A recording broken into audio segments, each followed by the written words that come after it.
Gilles William Goldnadel, vous vouliez revenir sur cet article brillamment écrit par Eugénie Bastier dans le journal Le Figaro à propos du journal Le Monde. Alors c'est toujours très très difficile pour un journaliste d'un journal A d'écrire sur un journal B parce qu'on est tous confrères.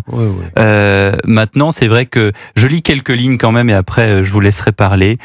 Au cœur de ces bureaux aseptisés de verre et d'acier, dans le service société du journal, un mur entier surmonté d'un autocollant Stop Génocide est consacré à Gaza. Ceux qui ont fabriqué ce patchwork ont mêlé coupures de presse sur le massacre en cours, photos d'enfants mutilés, une chronologie titrée « Ne laissez personne vous dire que ça a commencé » le 7 octobre 2023 avec la litanie des crimes imputés à Israël. Oui, écoutez, sans vouloir être hyperbolique, c'est un article historique parce que ça n'est pas seulement un simple journal, Le Monde. Le Monde, c'était une institution. Et Eugénie Bastier, d'une certaine manière et avec talent, et grâce à une enquête extrêmement fouillée, vient de démolir Le Monde. Le Monde n'est plus un journal de référence. Elle écrit ce que j'ai un peu écrit, sans vouloir me pousser du col, de manière un peu obsessionnelle, depuis un an, sur l'anti-israélisme pathologique, matinée parfois, comme elle le remarque elle-même, de remarques antisémites. Lorsque un journaliste du Monde dit à une de ses consoeurs du Monde juive « Eh ben, c'est mal parti pour ton alia », c'est pas terrible. Elle remarque effectivement que la compassion est uniquement dirigée vers Gaza et absolument pas envers le pogrom du 7 octobre. Son enquête, et surtout, au cœur des choses, il y a Benjamin Barth.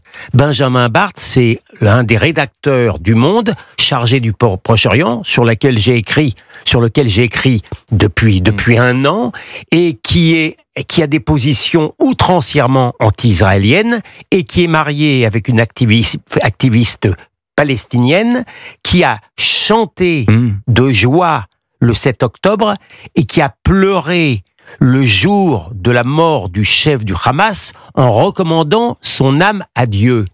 Donc aujourd'hui, que le Figaro, justement, publie cette enquête fouillée sur le journal Le Monde, je dirais enfin, mais j'y vois, pardon de le dire, comme une manière de libération.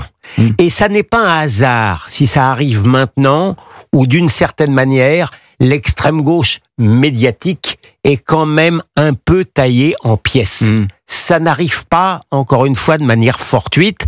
Et pour moi, c'est un jour libérateur, je dois vous le dire. 2 témoignages dans cet article. D'abord, une journaliste du Figaro. J'avoue que chaque fois que je passe devant, c'est une journaliste du Monde qui raconte ça au Figaro. J'avoue que chaque fois que je passe devant, ça me trouble. Afficher une opinion aussi tranchée sur un conflit d'une telle complexité au cœur de la rédaction d'un journal qui prétend avoir la religion des faits, ça pose question, est-ce qu'on tolérerait ça sur un autre conflit ?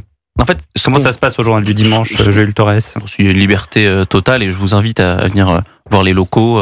On n'a pas d'affiches qui disent qu'il y a un génocide à Gaza. C'est une partie de la rédaction du Monde. Mais disons, c'est ça en fait. Il y a un malaise dans le journal. Elle indique qu'il y a des divisions. Il y a un malaise dans ce journal, mais on leur dit de se taire, visiblement. Et c'est en cela que cette enquête est salutaire, c'est qu'on savait le biais idéologique du Monde, on savait depuis bien longtemps que ce n'est plus le journal de référence, qu'il n'a rien de neutre, ce journal, c'est plus Beuve-Méry, que c'est un journal qui n'est plus ni objectif ni neutre. Ce qu'on ne savait pas, c'est ce qu'il y avait dans cette rédaction. Je suis désolé, moi j'ai vu les slogans, les affiches, elles auraient toute leur place dans la permanence parlementaire de Rima Assad ou dans les blocus de Sciences Po. Ça n'a rien à faire dans une rédaction comme Le Monde, mais finalement, ce n'est pas du tout une nouveauté et plus que Le Monde, ça arrive dans beaucoup de rédactions et notamment depuis le 7 octobre. Moi, j'ai accueilli cette année, on a accueilli au JDD une journaliste dont je vais taire le nom et qui était donc juive et qui était dans le service public, dans un média de service public et qui est partie parce que dans les éditos on lui disait tu enlèves ça, tu parles de génocide. Donc c'est très grave ce qu'il se passe depuis le 7 octobre et pas seulement au Monde. Dans les médias du service public, on tait la vérité, on tait les faits, on oriente parce que qu'il y ait un génocide à Gaza, c'est pas un fait. Pardonnez-moi. Ça, à la limite, c'est une discussion qu'on peut avoir entre personnes qui connaissent ce sujet-là, mais le dire dans une rédaction, l'imposer en plus à tous les journalistes, parce que je crois qu'il y a plus de 400 journalistes au monde, là on voit bien, c'est-à-dire que vous rentrez dans le studio, il y a des affiches pro-palestiniennes, anti-israéliennes, pro-Gaza. C'est ça la vérité du journal Le Monde aujourd'hui. Donc c'est évidemment scandaleux, et heureusement que Jenny Bastier est là pour le narrer. Mais alors Jules a parfaitement raison, il y a une réalité sociologique qui dépasse effectivement le journal Le Monde, et Eugénie montre à quel point elle est aussi générationnelle. Que ça soit dans un campus ou que ce soit dans l'ex-journal de référence, il y a une partie de la jeunesse journalistique qui est proche de la France insoumise. Ça aussi. Donc il faut comprendre ce qui nous arrive, et cette jeunesse journalistique proche de la France insoumise, c'est vrai qu'elle existe autant au Monde qu'à France Inter. Mais alors, les amis, moi je veux bien, mais qu'est-ce qu'on fait? Il y a une autorité de tutelle, il y a des institutions, il y a une ministre, il y a une ministre de la Culture et de la Communication. Non, je suis désolé. Ils font ce qu'ils veulent. Je suis désolé. Ils sont je suis désolé. Autant je me rebelle chaque jour contre l'audiovisuel de service public que je paye de mes propres deniers.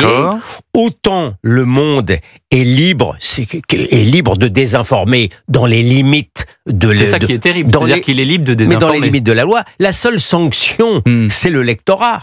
Je vous signale que le New York Times, qui est quand même moins anti-israélien, loin de là, que Le Monde, le paye quand même de son nombre de lecteurs. J'ose espérer qu'un jour, c'en sera de la même manière. Vous savez, quand on perd... C'est déjà vrai, non? Le Monde ne se vend plus autant que sur du le temps plan, de justement parler d'Hubert Beuve-Méry. Il résiste quand même.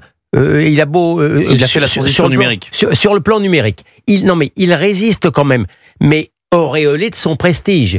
S'il y perd de son prestige, il aura peut-être... et encore une fois, c'est un mouvement général. Non, la seule chose qu'on peut faire, ce sera le mot de la fin, c'est le dire.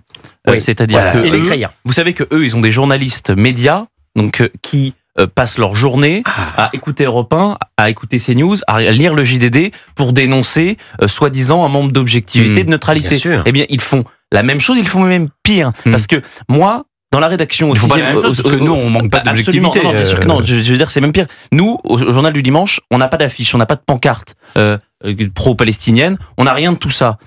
Eux, si ça les dérange pas au Monde d'avoir des affiches qui sont celles de Rima Hassan, c'est leur problème. Merci Jules Torres, merci Gilles William Goldnadel, article édifiant à lire donc dans le Figaro. Juste après le journal de 20h, nous accueillerons l'historien et président de la Commission internationale d'histoire des assemblées, Jean Garrigue. À tout de suite sur Europe 1.